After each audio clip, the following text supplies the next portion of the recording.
আমাদের দেশে এখন একটা খুব মুখরোচক একটা রাজনৈতিক বুলি আমরা রাজনৈতিক নেতাদের কাছ থেকে শুনছি, আধিপত্যবাদের বিরুদ্ধে লড়াই। এটা অত্যন্ত যুক্তিসঙ্গত।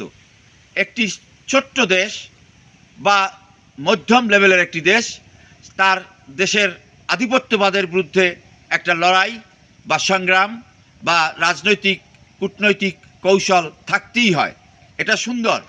কিন্তু আধিপত্য বিরোধী লড়াইয়ের নামে শুধুমাত্র ভারত বিরোধী আধিপত্যবাদের বিরুদ্ধে লড়াই কেন? এই জায়গাটাই হলো মানে দ্বন্দ্ব এবং সংঘাত এবং সংকট সৃষ্টির একটা পায়তারা। আমাদের আধিপত্যবাদ কারা? বাংলাদেশ একটা স্বাধীন সার্বভৌম দেশ।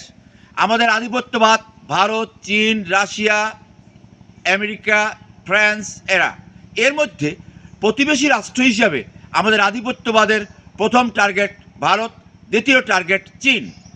অতএব আমরা চীনের বিরুদ্ধে কথা বলছি না, আমরা একমাত্র টার্গেট ভারতীয় আধিপত্যবাদকে লক্ষ্য করছি, টার্গেট করে কথা বলা হচ্ছে।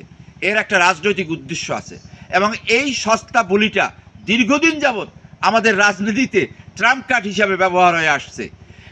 আধিপত্যবাদের বিরুদ্ধে লড়াইয়ে জাতীয় ঐক্যবদ্ধ হবে, কিন্তু আপনি যখন একটা নির্দিষ্ট দেশকে, নির্দিষ্ট একটা আধিপত্যবাদকে লক্ষ্য টার্গেট করবেন, তখন কিন্তু জাতীয় ঐক্যবদ্ধ হয় না।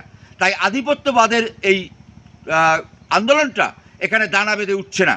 কারণ এই আধিপত্যবাদের কথা বলে আমরা যখন শুধুমাত্র একটি দেশকে টার্গেট করি, তখন সেটা কিন্তু লক্ষ্যভ্রষ্ট হচ্ছে বারবার। সেই পুরনো বোতলে নতুন মদ, নতুন বোতলে পুরনো মদ, সেই প্রক্রিয়াটাই এখন বিদ্যমান আছে। চীনের একটি সিস্টার কনসার্ন হলো মায়ানমার। চীন সারা পৃথিবীতে এখন অর্থনৈতিক আধিপত্য মানে বিস্তার লাভ করেছে এবং অর্থনৈতিক আধিপত্যবাদ বলে চীন পৃথিবীতে নিজেকে আরেকটা প্রমাণ করে দিল। সে দিক লক্ষ্য না করে শুধুমাত্র ভারতকে টার্গেট করা হচ্ছে, যে কারণে রাজনৈতিক কারণে এবং জাতিগত কারণে, ধর্মীয় কারণে এই বিষয়টা নিয়ে একটা রাজনীতির ঘোলা পানিতে মাছ শিকার করা হচ্ছে।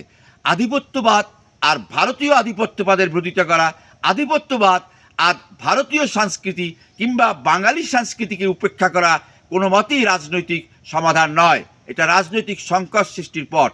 তাই আজকে আপনাদের কাছে শুধু ওই মূল মেসেজটা দিতে চাই যে আধিপত্যবাদ বিরোধী লড়াই আর শুধুমাত্র একটি দেশকে টার্গেট করে তার আধিপত্যবাদ বিরোধী লড়াই কিন্তু এক জিনিস নয়। এটা কি আমাদের রাজনীতিবিদরা বুঝতে পারে না? অবশ্যই বুঝতে পারে, কিন্তু তারা বুঝতে পারার পরও তাদের রাজনৈতিক ফায়দা হাসিলের লক্ষ্যে সস্তা জনপ্রিয়তা অর্জনের জন্য আমাদেরকে অসচেতন নাগরিকদেরকে ঐক্যবদ্ধ করার জন্য তারা এই কাজটা করে থাকে। সুতরাং আমার বক্তব্য একটা, আধিপত্যবাদের বিরুদ্ধে লড়াই করতে হলে জাতি ঐক্যবদ্ধ বা একমত হবে, কিন্তু আপনি যখন নির্দিষ্ট একটি দেশকে টার্গেট করবেন তখন জাতি ঐক্যবদ্ধ হবে না এবং যদি হয়ও সেটা কাজে আসবে না। কারণ আমরা তিনটি আধিপত্যবাদের সামনে মুখোমুখি দাঁড়িয়ে আছি, পিছনে দাঁড়িয়ে আছে আরও একটি বিশাল আধিপত্যবাদ। সুতরাং আধিপত্যবাদের সংজ্ঞা এবং একটি নির্দিষ্ট রাষ্ট্রকে টার্গেট করে আধিপত্যবাদের যে কালচারাল আগ্রাসন, সেটার বিরুদ্ধে কথা বলতে হলে আমাদেরকে রাজনৈতিক সংজ্ঞা এবং রাজনৈতিক ব্যাখ্যা বিশ্লেষণের ফয়সালা হতে হবে। আজকের মতো এখানেই শেষ করছি। সবাই সুস্থ থাকুন, ভালো থাকুন।